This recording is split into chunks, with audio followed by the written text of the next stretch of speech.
Norman weapons represent a crucial part of medieval military history, reflecting both the technological sophistication and the martial culture of the Normans during the 11th and 12th centuries. Originating from Normandy in northern France, the Normans were descendants of Viking settlers who had adopted Frankish customs, language, and warfare techniques. By the time of William the Conqueror's invasion of England in 1066, they had developed a formidable and well-organized military system that combined the discipline of continental knights with the fierce warrior spirit of their Scandinavian ancestors. The Battle of Hastings in 1066 is the defining moment that showcased Norman weaponry and tactics. Their success on the battlefield was due not only to their leadership and strategy but also to the effectiveness of their arms and armor. The Normans used a variety of weapons designed for both close combat and mounted warfare. These included the long, double-edged swords favored by knights, powerful lances for cavalry charges, and versatile spears used both for thrusting and throwing. Infantry soldiers carried axes, maces, and daggers, while archers supported them from a distance with longbows and crossbows, marking an early stage in the development of missile warfare in medieval Europe. Norman weapons were not just tools of war but also symbols of social status and identity. The sword, for instance, represented a knight's honor and lineage, often richly decorated with inscriptions and precious metals. Their armor, including chainmail hauberks and conical helmets with nose guards, complemented their weapons, offering both protection and mobility. The study of Norman weapons provides insight into the evolution of medieval warfare and the rise of the knightly class. It also reveals how the Normans' mastery of arms helped them build one of the most powerful and enduring.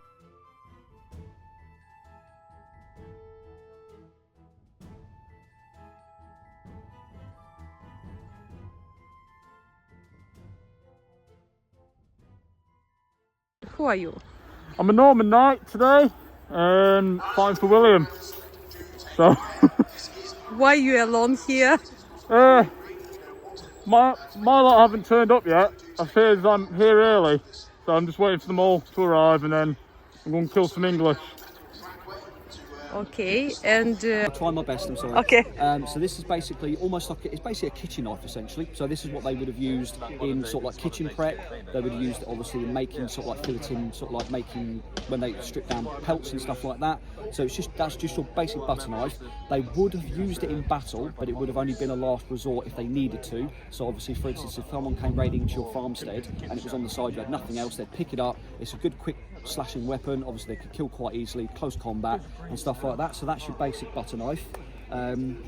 We then come to the axe, which is just a sort of basic one. So they've got two different types. This is more of a Saxon one, where we've got some Viking ones there as well. So this one's basically, again, it's more of a construction weapon. So they would have used this to construct, obviously, homesteads, obviously log cabin type buildings. They'd have used built log cabins. They'd have built wooden carts and stuff like that. There's different sorts of shapes. So this one's more of your sort of upswept shape, obviously what the Saxons would have used. You've got more something like this, which is more of what's called a bearded Dane axe. So this is something that the Vikings would have used more than anything. So around sort of 8th to 10th century. Okay. So with these ones, again, they're morely for construction. Again, like the butter knife, like with the Sayax, this would have again been used for something more if it was available. So again, if you're in your farmstead, someone was raiding your farm, obviously that would be to the side. Oh, this is quick weapon. Obviously, again, a nice quick getting in weapon, sort of something for quickly killing. And obviously they would have also used it for pelts and sort of preparing as well. Okay. We then come to the short spear, which is one of those where it could have been used single-handedly, but it was more of one of those was more used with a shield, only because you could have used it with one hand more than anything. So with these ones, including the long spear, so with this one as well, they would more have been used for hunting, and obviously there's stuff like that sort of thing. They would have been used in battle, but very, very rarely. It would have been, again, one of those things where it would have been an off-point thing, so if it was there, they could have used it. This one would have been more for battle, whereas this one would have been more for hunting. Okay, so they can be quite deadly in the right situations. Okay. And then of course you've got the big boy, which everybody loves. So obviously this is your classic Dane axe. This particular type would have been used more for traditional like sacrifice or for execution type purposes. So with this particular one, it's more for execution because of the sort of largeness of the head. Whereas obviously the slightly smaller ones, which we unfortunately haven't got with us today, this one was traditionally more for executions and obviously sort of like beheadings, something like beheading or something like that. Either that, or if maybe sort of like, for instance, in the Viking times, you would have the sacrifices to the gods, and that would have been more for sort of like you would have a boar to sort of like celebrate to Odin or to Tyr or to Thor or someone like that, for good prosperity or for sort of good wealth or something like that, or for health. Whereas obviously slightly smaller ones would have been sort of more around in that sort of shape. So if you took this bit away, more sort of a smaller shape, which would have been better for battle. So obviously it wasn't as cumbersome, wasn't heavy, but a lot more deadly as well. So they'd have been a lot more easier to wield. Okay, and that's pretty much it. So this is your classic 8th to 10th century Viking helm, Saxon helm. So with this one you've got the nasal piece there, and you've got the 2 eyebrows. So with the simple construction, this was more for 8th to 10th century Saxon with that particular type. You do then have, so this is a little bit more Viking, so obviously you've got the back strap there, obviously it's a little bit more, so you've still got the nasal there, there's a bit more of a Viking construction, okay. And this is another sort of like a slightly later Saxon, it's more sort of like late 10th century sort of more Saxon one, where you've got the sort of like the ear guards, same as the nasal, but a bit more of a sort of like over construction, a bit more Saxon. Okay. Go. So I'm Jamie, we're here at the Saxon encampment. Today we've got some of the items with us. So we've got some kite shields, mainly used from horseback because it covers a large part of the body and the leg whilst on horse. These are our round shields, so they're mainly used for our shield walls. We have our arrows. The main weapon that you'd see on the battlefield is a hand axe, or you may find somebody using a spear because they were the most common of weapons. Everybody had a hatchet because it was used for cutting wood, and everybody had a spear because it was used for hunting. Most people would be wearing a tunic like the gentleman over here because everybody had it. Not many people could afford the chainmail. This was something that was passed down generation to generation through great wealth, or it was gifted to you by your lord because you had done good service on the battlefield, because you were a strong swordsman or you were a strong axeman. Same for swords. Very few swords would have been given out because they were very expensive. So for a comparison, this would have cost about the same as a house would these days, and a sword is about the same as a top tier Ferrari. You've also got the bow. Most people would have been trained in a bow because to be able to get onto a ship, to be part of a crew, you had to learn archery, you had to have your own tool chest, and you had to have an axe. They were the 3 things you needed to be before you could go anywhere in the world to do trading or raiding. So that's what you needed. Fighting styles were very different between what weapons you were using. If you were using an axe, predominantly you weren't going to be attacking. You were going to be in there just to interfere with different shields, and then you'd be opening them up and making different points for weapons such as spears or swords. Anything else you'd like to know? Hi, my name's Matt, or Tiny, as most people call me. Sorry. No problem, I can make editing. So I just want to sort of show a little bit of how they would have used their shields in combat, especially when they were out of the shield wall line. You know, they wouldn't have just kept their shields over their bodies like this, because it's very flat against you, and obviously pointy swords and spears, you'd end up being pinned against your shield. So they would have used their shields as a weapon as well. And so a sword's not much of a crossguard, so it's not really protecting your hand that much. So you'd use the shield, to help protect your hand as you were fighting. So you have the shield up high, you can use the shield to push your opponent back and then step in and over to catch your opponent, and you've got it to move everywhere. So it wasn't just a static piece of kit, it was used, it was an offensive weapon as well. and obviously going for the head, going for the legs. Having the swords smashing together like we see in the films wouldn't happen. Swords were very expensive, and so yes, ours are blunt, and you can see the damage that there is on this sword. So you imagine if that's a very sharp edge, and that's happening, you're having to file that down after every battle. That edge profile is going to change over time. So yeah, they weren't trying to hit swords on swords. They were more trying to go for the body to actually kill the person, not smashing them against each other. Okay, so yeah, so what's on there? You got the chainmail that if you could afford it, you'd be wearing it, or if the Jarl or the king had enough in the armory, it would filter down from the nobles down to the lower ranks if there was enough. But yeah, if you were lucky enough to wear mail, you were a bit more protected. It's great against slashes, so a sharp knife. All day long, I'll happily have my hand in there, and that knife is not going to go through slashing. Stabbing, that's where it changes. It's poking through. If I did that with enough force, it would start to damage the links. Also, repeatedly, it's going to go through. So chainmail, good against slashes. Blunt force trauma would still happen. So even with an axe going full swing at you, you know, it may not cut you, but you would still end up with a broken collarbone or arm.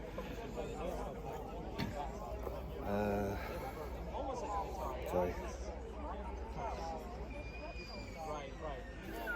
So my chainmail here is a bit shorter than what we would have had more for 1066. We're Viking Age reenactment group, so ours is a bit shorter. So for me, this is pretty much just a t-shirt on me, and very snug because it was made to my measurements. For the period, it would have been a bit longer for them. Now it is fun trying to take this on, and even more funnier trying to take it off. I'll do it for you. Let's see. I could try and do a bit of that, sure. Your name?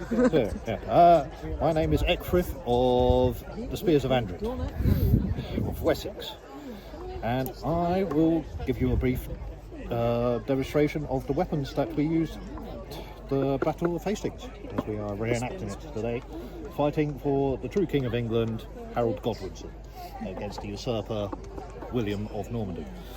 So the axe is obviously sort of like, it originated as more of a sort of like a hand tool, so like chopping wood and things like that, but it also became very apparent that it's good for chopping people as well. It's been around as sort of like a long time as a weapon. So this is sort of like more designed for more chopping people. You've got other designs for hooking shields and things like that with a wider edge there and a hook. And this basically, it puts all the solid force into a small area, which does a lot of damage. So very much that is a one-handed axe, which would normally be sort of used with a shield, either a round shield or the kite shield. And we'll do a quick shield. So the round shield has been around for sort of centuries, and by this period of time it's become a bit outdated. So you had sort of more sort of the kite shield, which developed as sort of more of a cavalry protection, especially sort of the curved ones, which gave you a lot of cover. Well, this one is a left-handed shield. So it gives you a lot of protection, as you can see. And also while you're riding, it would give your horse protection as well. And this, by later period, by sort of the 10th century, 11th century, sorry, this would probably be the more norm for the professional soldier and the huskar. But the round shields still sort of like were a useful item and still gave you a lot of protection. It's very manoeuvrable as well. So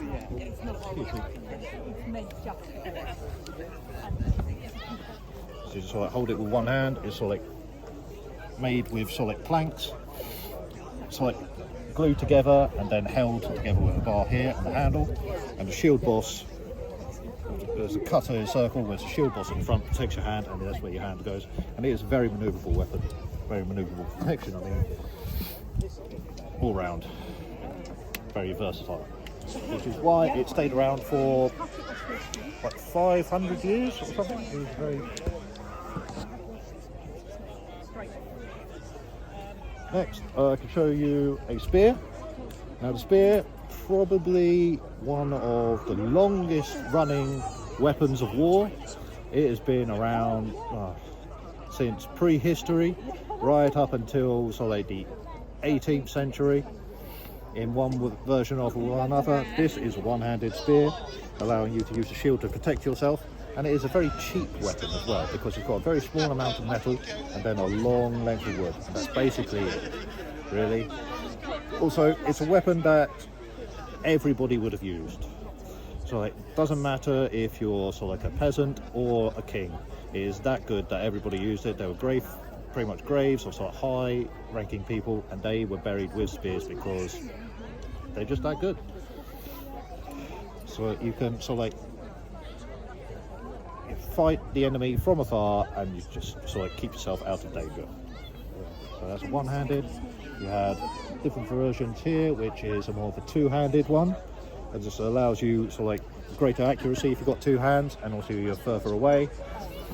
And they varied in size, as you can see. There are all kinds of different sizes there. And next is the sword, the three-lobe sword. The swords are very much high status symbols. They are weapons of war, and they had no other purpose really other than being a weapon of war and a status symbol. So these were used by the Huskarls and lords and earls and kings, and they were only they were really expensive, massively, because they was it's a long length of metal, and metal is really expensive by this point. So if any army went raiding or anything, they pretty much looted all the metal that they could get, any kind of pots and pans and everything, because it was just worth money. So to use all that money, all that metal into a weapon like that, only the really rich and the lords would be able to afford it.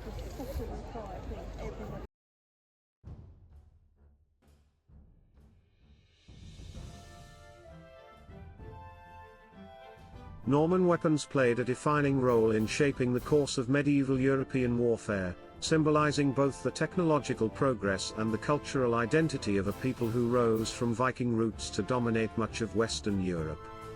Their mastery of arms, combined with disciplined military organization, allowed the Normans to achieve lasting victories, most famously at the Battle of Hastings in 1066, which changed the history of England forever. The effectiveness of Norman weaponry lay not only in the craftsmanship of their swords, lances, and bows, but also in the strategic way these tools were employed in battle. Cavalry charges supported by archers, coordinated infantry maneuvers, and the skilled use of siege technology demonstrated an advanced understanding of combined arms tactics for their time. Beyond their practical use, Norman weapons carried deep symbolic meaning. The sword, in particular, represented chivalry, honor, and the emerging identity of the medieval knight, a figure that would dominate European warfare and culture for centuries. Similarly, the refinement of chainmail armor and shields reflected the Normans' balance between protection and mobility, hallmarks of their military efficiency. Each weapon, from the finely forged sword to the deadly crossbow, spoke of a culture that valued discipline, loyalty, and martial skill. Today, Norman weapons are preserved in museums and depicted in the Bayeux Tapestry and other historical sources, offering a vivid picture of their craftsmanship and battlefield use. They remind us that the Normans' military success was not merely a result of conquest but of innovation and adaptability. Their legacy endures not only in the castles they built and the kingdoms they forged, but also in the weapons that defined their era, instruments that combined art, technology, and power to shape the medieval world.